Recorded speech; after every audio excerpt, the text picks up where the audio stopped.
You have 24 hours to tear it down, or we'll bring in contractors and bill you for every penny," the HOA president said, her voice like ice as she stared at the stone retaining wall I'd just spent my entire savings building. Plus fines of $500 per day for each day it remained standing. My hands trembled as I clutched the cease and desist letter, but not from fear, from rage. The wall wasn't just a landscaping feature, it was the only thing keeping my elderly mother's wheelchair ramp from washing away in the next heavy rain. What the Woodland Estates HOA board didn't realize was that I'd spent the last decade as an environmental engineer specializing in erosion control. And I wasn't about to let a group of power-hungry retirees destroy the home I'd worked so hard to build, not without the fight of their lives. If you've ever felt powerless against unreasonable HOA demands, hit that subscribe button.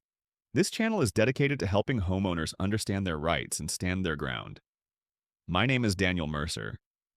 3 years ago, I thought buying in Woodland Estates would give my mother and me the peaceful retirement we both deserved. The brick colonial with its spacious backyard seemed perfect for Mom's mobility needs, and the community felt welcoming. Manicured lawns, friendly neighbors, and what appeared to be a reasonably well-run homeowners association. At 42, I'd spent most of my career traveling, designing erosion control systems for vulnerable coastlines and hillside communities. But when Mom's Parkinson's progressed to the point where she needed daily care, I knew it was time to come home. I'd saved enough to buy us something comfortable, and Woodland Estates seemed like the ideal place. Close to her doctors, accessible layout, and a community where she could make friends while I worked from my home office. The day we moved in, neighbors brought casseroles and welcome cards. Mrs. Kwan from across the street even offered to check in on Mom when I had to travel for work. The HOA welcome packet seemed straightforward. Reasonable quiet hours, trash can rules, and exterior maintenance standards that kept everyone's property values high. I skimmed the architectural review requirements, noting that any external changes needed approval. But that didn't worry me. We had no plans for major renovations. For the first 6 months, everything was fine. I paid my dues on time, kept the yard tidy, and even volunteered to help reorganize the community's emergency preparedness plan. My small way of contributing. The monthly HOA meetings were dull but civil, mostly concerned with routine matters like repaving the community pool parking lot or replacing the entrance sign's lighting. That's when I first noticed Barbara Winters, the HOA president. A retired school administrator with severe gray hair and reading glasses perpetually perched on her nose, she ran meetings with military precision. Most residents seemed intimidated by her, but I appreciated her efficiency, at first. Little did I know she'd soon become my personal nemesis. My first brush with the HOA came after a heavy spring rainstorm. Water had pooled at the side of our house, dangerously close to the foundation. As an engineer, I knew this needed immediate attention. I installed a simple drainage system that diverted water away from the house and into the street gutter, standard practice in my field. 3 days later, a violation notice appeared on our door. Unauthorized landscape modification, it read. Drainage must be approved by the Architectural Review Committee prior to installation. Fine. $150. I was confused. The drainage system was entirely underground except for a small grate. It wasn't visible from the street and posed no aesthetic issues. Still, I wanted to be a good neighbor. I paid the fine and submitted a retroactive application for approval, including detailed engineering drawings explaining how the system protected not just my property, but would prevent erosion that could affect neighboring homes.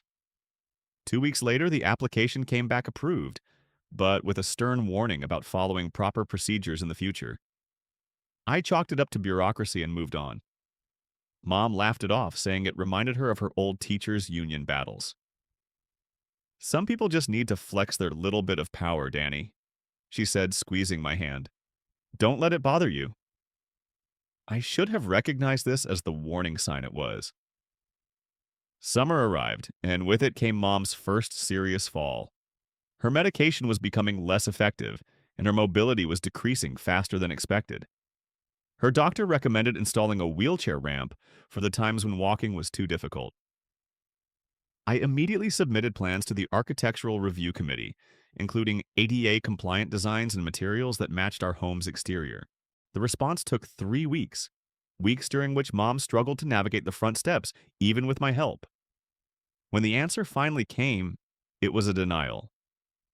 Proposed ramp would alter the architectural harmony of the neighborhood and potentially decrease property values, the letter stated. Consider alternative access points not visible from the street. I was stunned. This wasn't about aesthetics. It was about my mother's safety and independence. I requested a meeting with the committee, determined to make them understand. Barbara Winters and 2 other board members met me in the community center, their expressions already closed off before I even began speaking.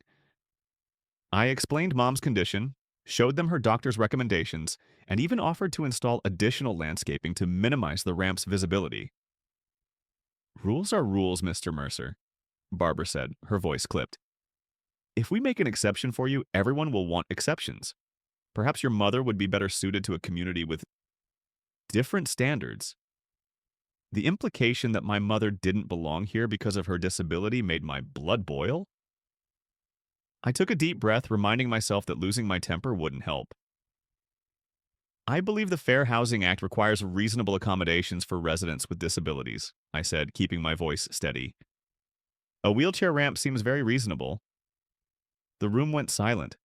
The other board members shifted uncomfortably, but Barbara's expression hardened. "Are you threatening legal action, Mr. Mercer?" she asked. "I'm just stating facts," I replied. I want to work with you, not against you." After an uncomfortable silence, they agreed to reconsider if I submitted modified plans with extensive landscaping to conceal the ramp. It wasn't ideal, but it was progress. The revised plans were approved 2 weeks later, though with so many conditions attached that the cost nearly doubled. By the time the ramp was installed, summer had turned to fall, and Mom had suffered 2 more falls, the last resulting in a fractured wrist. But seeing her navigate in and out of the house independently made all the hassle worthwhile. "I feel human again," she said, maneuvering her wheelchair down the ramp for the first time. "Like I'm still part of the world. I thought our HOA troubles were behind us. I was wrong. That winter brought record rainfall. The ground behind our house, already on a slight slope, began showing signs of erosion. The area directly behind the wheelchair ramp was washing away, threatening its stability. As an environmental engineer, I knew exactly what was happening and how to fix it. A properly designed retaining wall would stabilize the soil and protect both our property and the neighbors. I drew up plans for a 3-foot stone retaining wall, carefully designed to blend with the existing landscape. I submitted everything to the Architectural Review Committee, including soil samples, drainage patterns, and a professional assessment of the erosion risk. Weeks passed with no response, despite my follow-up emails expressing urgency. Meanwhile, each rainfall washed away more soil. When I finally cornered Barbara after a community meeting, her response was infuriating. "The committee has more pressing matters than your landscaping preferences, Mr. Mercer," she said dismissively. "We'll get to it when we get to it." "This isn't about preferences," I insisted. "It's about structural integrity. The erosion is threatening the wheelchair ramp's foundation." She simply waved me off, already turning her attention to someone else. After another heavy rainfall left a 6-inch deep gully behind the ramp, I made a decision. I couldn't wait any longer for HOA approval. This was about safety. I hired a contractor friend to help me build the retaining wall over a weekend, following my engineer's plans exactly. The finished wall was sturdy, professional, and in my professional opinion, necessary to prevent serious property damage. The cease and desist letter arrived Monday morning, less than 24 hours after we finished the work. It demanded immediate removal of the unauthorized structure and threatened daily fines plus forced removal at my expense. That afternoon, Barbara Winters herself appeared at my door, flanked by 2 other board members. "This is a blatant violation," she said, not even bothering with a greeting. "You have 24 hours to remove it." I invited them to see the erosion for themselves, to understand why the wall was necessary. Barbara refused, but one of the other members, Tom Garcia, seemed hesitant. "Maybe we should take a look," he suggested. "If there's a safety issue—" "The rules are clear," Barbara interrupted. "No exceptions." That night, as Mom slept, I sat at my kitchen table surrounded by HOA bylaws, county regulations, and printouts about property rights. I knew I was right from an engineering standpoint. but I needed to be right legally as well. I couldn't afford an extended legal battle, but I also couldn't afford to rebuild the wheelchair ramp if erosion damaged it. The next morning, instead of demolishing the wall, I sent the HOA board a certified letter. In it, I included a detailed engineer's report, which I had a colleague prepare overnight as a professional favor, documenting the erosion risk, photographs showing the progression of soil loss over the preceding weeks, a statement from Mom's doctor about her mobility requirements, a formal request for reasonable accommodation under the Fair Housing Act, copies of county regulations showing that retaining walls under 4 feet typically don't require permits, a request for a hearing before the full HOA membership. I also installed a weatherproof camera overlooking the wall, partly for security and partly to document any attempt to remove it without my permission. The reaction was swift. Barbara Winters called an emergency board meeting and tried to push through immediate punitive measures. But something unexpected happened. Several neighbors spoke up in my defense. Mrs. Kwan described how she'd seen the erosion developing. Tom Garcia questioned whether the board was overstepping its authority. Even people I barely knew voiced concerns about the precedent this would set. The tide was turning, but Barbara wasn't giving up. She began sending daily violation notices, each threatening escalating fines. When I continued to stand my ground, she tried a new tactic, claiming my mother's wheelchair ramp hadn't been properly approved and demanding its removal as well. That was the breaking point. This wasn't just about a wall anymore. It was about whether someone with a disability could live with dignity in Woodland Estates. I contacted a fair housing attorney who specialized in HOA disputes.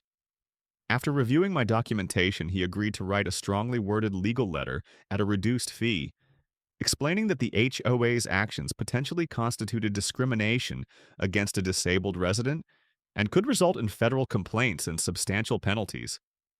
The letter arrived on Barbara's doorstep the same day I distributed flyers throughout the neighborhood, explaining the situation and inviting everyone to attend the next board meeting.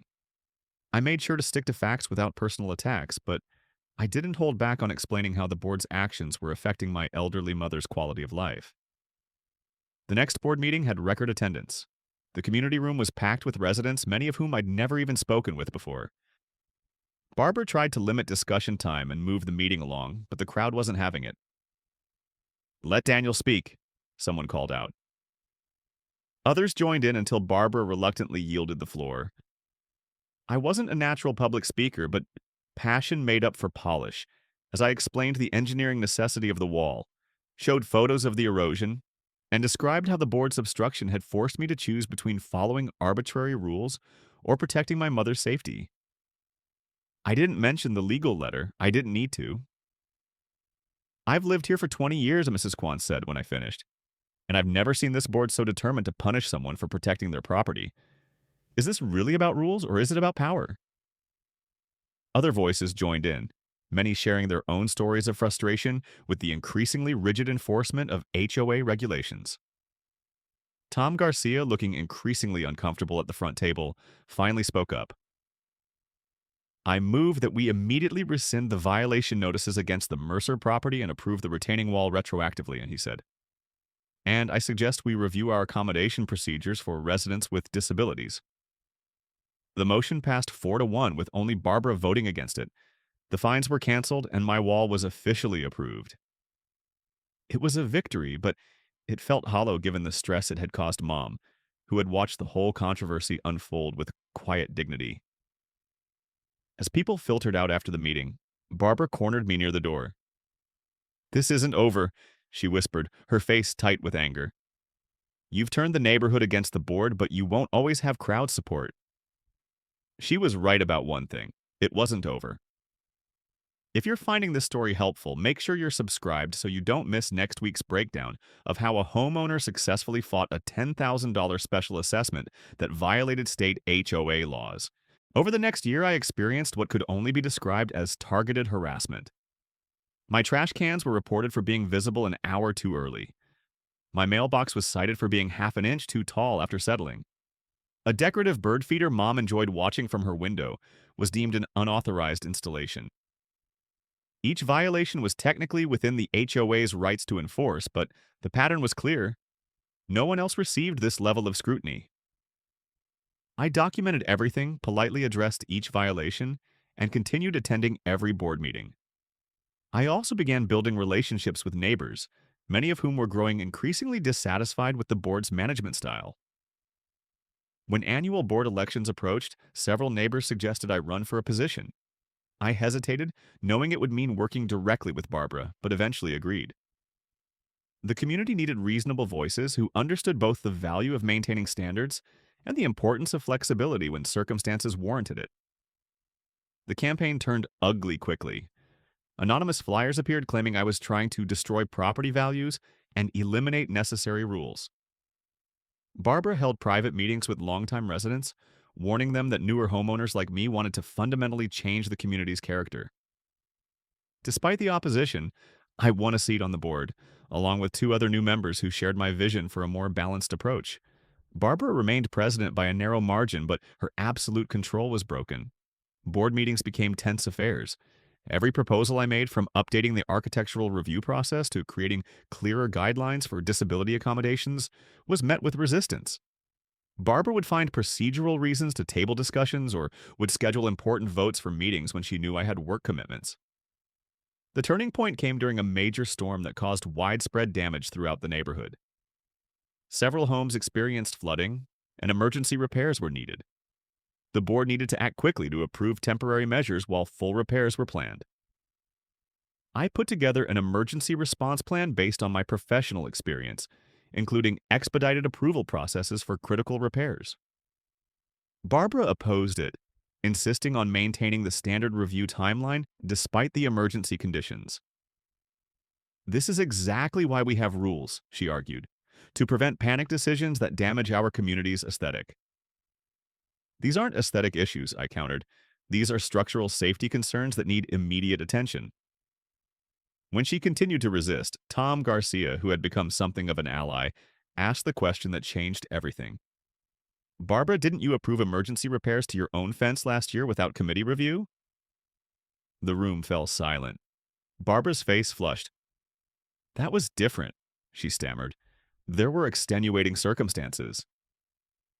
"Like there are now," I said quietly, "for everyone affected by the storm."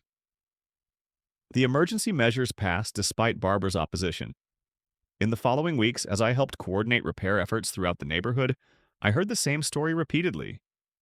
Rules had always been enforced selectively, with Barbara and her friends receiving exceptions while others faced rigid enforcement. With this pattern established and documented, the board voted to commission an independent audit of the past 3 years of HOA decisions. The results were damning. Clear evidence of inconsistent rule enforcement, financial decisions made without proper approval, and selective application of fines. The audit findings were presented at a special community meeting.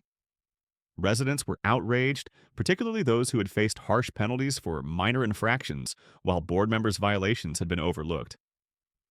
Calls for Barbara's resignation grew louder until she finally stood up and addressed the room. "I've only ever acted in this community's best interests," she insisted, her voice shaking. "Everything I've done was to maintain the standards that make Woodland Estates special." "Standards should apply to everyone equally," Mrs. Kwan responded from the audience, "including board members." A vote of no confidence was called. Barbara lost by an overwhelming margin and resigned from the board immediately, walking out without another word. Tom Garcia was elected interim president until regular elections could be held. In the aftermath, we didn't dismantle the HOA or throw out all the rules. Instead, we rewrote them with clarity and fairness in mind. The architectural review process was streamlined, with clear timelines for decisions and an appeals process for denials. We created explicit guidelines for reasonable accommodations under the Fair Housing Act. Most importantly, we established a transparent enforcement policy that ensured rules would be applied consistently to all residents. My retaining wall still stands 3 years later, solid and functional, protecting my mother's wheelchair ramp just as I designed it to do. Mom still struggles with her Parkinson's, but she enjoys sitting in the garden behind the wall, watching the birds and chatting with neighbors who stop by. Barbara Winters moved away 6 months after her resignation. I heard she bought a condo in a community with even stricter HOA regulations. Sometimes I wonder if she's the one enforcing them now, or if perhaps she's experienced the other side of arbitrary rule enforcement. As for me, I still serve on the board, though not as president. I nominated Mrs. Kwan for that role, and she's been exceptional. My professional background has proven useful as we've addressed drainage issues throughout the community and updated our emergency response protocols. The most meaningful change, however, isn't in the bylaws or procedures. It's in how neighbors interact with each other. People aren't afraid to make necessary improvements to their homes. They don't dread HOA meetings or watch nervously when board members walk by. There's a sense of community ownership rather than top-down control. Looking back, I realized that my battle was never really about a retaining wall. It was about finding the balance between maintaining community standards and respecting individual needs. It was about ensuring that rules serve people, not the other way around. If you're facing your own HOA challenges, here's what I learned from my experience. Know your rights, especially when it comes to fair housing and disability accommodations. Federal protections often supersede HOA restrictions. Document everything, every communication, every similar situation with different outcomes, every step you take to resolve issues reasonably. Build community alliances. HOA disputes aren't won in isolation, but through collective action when rules become unreasonable. Stay professional. Emotional reactions, however justified, rarely help your cause. Focus on facts, safety concerns, and legal requirements. Be willing to compromise on aesthetics, but never on safety or accessibility. Some battles aren't worth fighting, but some principles can't be sacrificed. Have you experienced similar HOA conflicts? Share your story in the comments below. I read every comment and might feature your experience in an upcoming video. Remember, homeowners associations can serve valuable functions in maintaining communities, but they're meant to be governed by and for the residents, not as fiefdoms for those who enjoy exercising control. By understanding your rights and working constructively with neighbors, you can help create the kind of community where rules protect rather than punish, and where everyone's needs are respected. Thank you for listening to my story. I hope it helps you navigate your own HOA challenges with confidence and determination. Don't forget to subscribe for more homeowner advocacy content every week.